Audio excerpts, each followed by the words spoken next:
Chapitre 5. L'immatériel, séquencé pas matériel.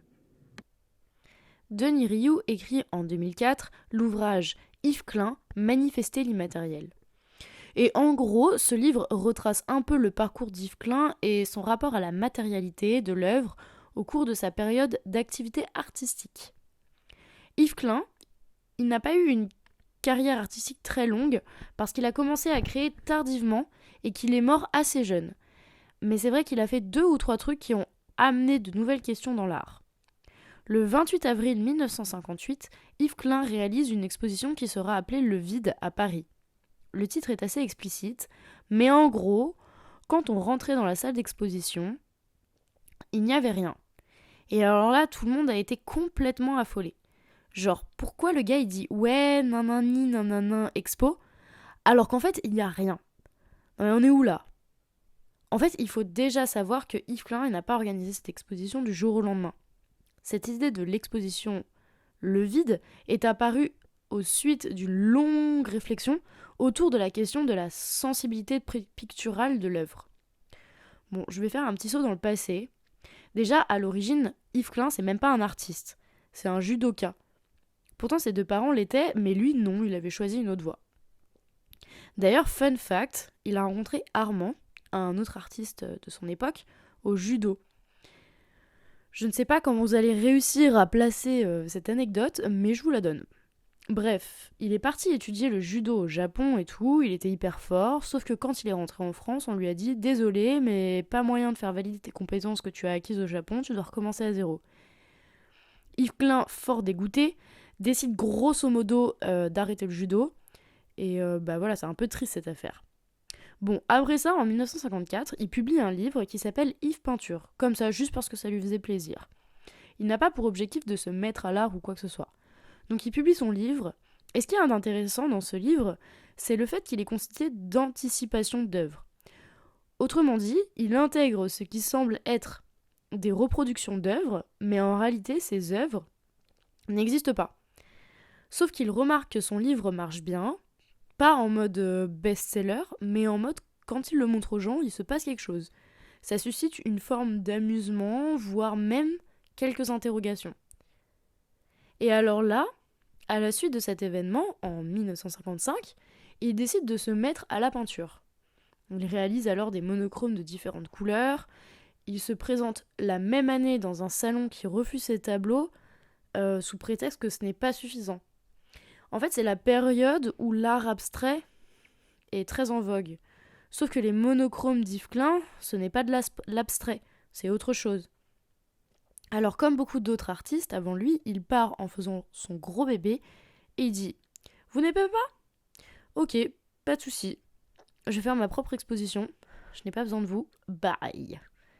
Les artistes et leur gros ego fragile là. Enfin bref. À la suite de ça, il organise donc une exposition de tableaux unis monochromes. Il faut savoir que c'était un peu classe parce qu'il était le premier à vraiment exposer des monochromes. On a vite fait Robert Rauschenberg qui, en 1951, a exposé des tableaux seulement noirs ou seulement blancs, mais il y avait des nuances. Les premiers vrais monochromes, c'est Yves Klein pendant cette exposition. Là, il rencontre Pierre Restany. Franchement, une star, genre critique d'art star.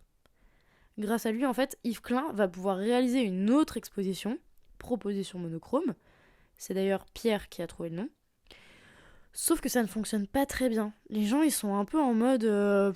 franchement, ça fait un peu polychromie décorative. J'arrive même pas à le dire. Et franchement, ça m'aurait grave pas plu. Mais du coup, Yves Klein, ça va, il est pas trop vexé.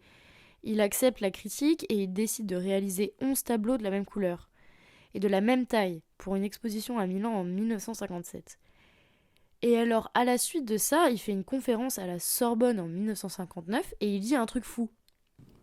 Chacune des propositions monochromes bleues, toutes semblables en apparence, sont reconnues par le public d'être bien différentes les unes des autres. L'amateur passe de l'une à l'autre comme il convient et pénètre dans un état de contemplation instantanée dans le monde du bleu. L'observation la plus sensationnelle est celle des acheteurs. Ils choisissent parmi les 11 tableaux, exposés chacun le leur et le payent le prix demandé. Et les prix sont tous différents, bien sûr. La qualité picturale est visible par autre chose que l'apparence matérielle et physique. Donc en gros, Yves Klein explique que ce qui importe, ce n'est pas ce que l'on voit, c'est ce que l'on ressent. Et ce ressenti-là, il ne dépend pas de ce qui est visible, il dépend d'autre chose, de quelque chose d'impalpable. C'est peut-être difficile à concevoir. Ça demande de faire preuve d'imagination. Et puis je pense qu'on peut être d'accord ou pas d'accord. Déjà à l'époque, c'était un discours controversé, parce que son argument, il n'était pas tout à fait vérifiable, et surtout qu'il peut être utilisé pour justifier tout et n'importe quoi. Après, c'est vrai que rien ne prouve non plus que le goût ne fonctionne pas de cette manière. Mais comme le dit notre cher Denis Rioux, le problème qui se pose quand on suit cette logique, c'est que L'art relève du mystère. Il n'est plus un objet de discussion, mais de foi. Mais en fait, ce n'est pas vraiment ça qui compte ici. Je pense que l'important, c'est de saisir le rapport qu'entretenait Yves Klein avec le rien. En cherchant la valeur d'un tableau au-delà de son aspect matériel, il donne toute sa valeur au rien, et lui donne même une place centrale. Je dis le rien parce que ce que nous décrit Yves Klein, cette chose qui dépasse la qualité picturale, est l'inverse du matériel, son opposition. Et ce qu'il y a d'intéressant, c'est que, comme je l'ai dit au début, on définit à l'origine l'art comme une création d'un objet. Et ici, cet objet-là, il est supprimé. Ce qui nous pousse donc à redéfinir complètement la notion d'art. Ce n'est plus un simple objet, ça devient un concept, une idée. Dans Fréquenter les incorporels, que j'ai cité plus tôt, Anne Coquelin affirme que le rien dans une œuvre qui questionne l'immatérialité n'est plus seulement une composante dans la géométrie d'une œuvre, mais pris comme valeur en soi, si ce n'est comme valeur finale. Si l'œuvre est un mélange entre rien et plein, ce qu'Yves Klein recherche de plus en plus, c'est donner plus de valeur au vide ou au rien. Et alors, cette idée, elle va être d'autant plus interrogée dans l'exposition Le Vide, dont je parlais tout à l'heure. Elle a donc lieu en 1958 à Paris, à la galerie Iris Clair, et comme son nom contemporain l'indique, elle était uniquement constituée de vide. La vitrine de la galerie qui donne sur la rue avait été recouverte d'une peinture bleue afin que les passants et passantes et les spectatrices ne puissent pas voir l'intérieur de la galerie. Et puis du coup, ça a amplifié l'effet de surprise. Trop classe quoi. Et donc en rentrant, les gens ils étaient trop surpris puisqu'il n'y avait littéralement rien dans la pièce. Ça, j'imagine que vous l'avez compris. C'est bon, on peut donc passer à autre chose. Désolée, j'ai un peu tendance à paraphraser tout le temps. C'est peut-être un peu ennuyant. Enfin bref.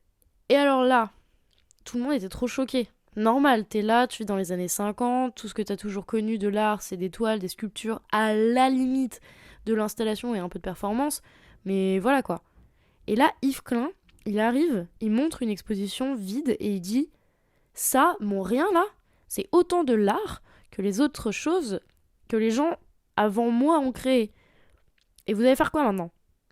Logique, les gens, ils comprennent pas, ça n'avait aucun sens, et même encore maintenant, je pense que la plupart des gens ont du mal à capter pourquoi autant de rien.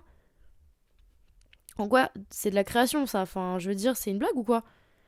Et du coup, comme j'ai trop bien expliqué le cheminement de notre artiste Yves, du moins je l'espère, là vous devriez être en mode non mais voilà, enfin ça fait tout à fait sens. L'exposition du vide est tout simplement le passage logique aux suites d'une réflexion autour de la sensibilité picturale. Par le biais de cette monstration, l'artiste tente de nous transmettre l'idée selon laquelle l'art plastique dépasse le concept d'art visuel, d'où le choix radical de tendre vers une totale immatérialité de l'œuvre. Enfin, je veux dire, c'est hyper logique. Bon, si ce n'est pas la pensée que vous avez eue, ce n'est pas tout à fait grave. Je suis juste un peu déçue que vous et moi, on ne se comprenne pas à 100%, mais bon. Vous le savez probablement en tant que moi, la vie, c'est des claques dans la gueule. Donc pour reprendre sur notre super Yves, son objectif était donc de créer une ambiance picturale ou une ambiance visuelle mais immatérielle. Pour lui, cette sensibilité picturale dont on parle depuis tout à l'heure, sans passer par le biais de l'objet, donc de toile concrètement, était plus efficace. Parce qu'on n'est du coup pas dérangé par les limites de l'œuvre, on doit juste ressentir l'énergie. Je ne sais pas si c'est clair.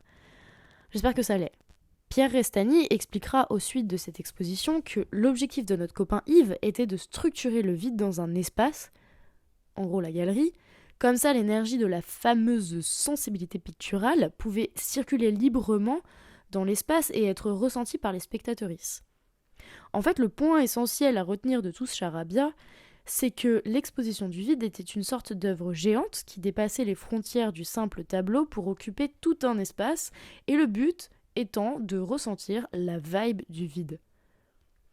J'espère que vous aurez saisi, c'est un sujet compliqué, même moi parfois j'ai l'impression que des choses m'échappent. Et vous savez quoi ? C'est ok de rien capter. Oh, c'est déjà fini ? La suite au prochain épisode.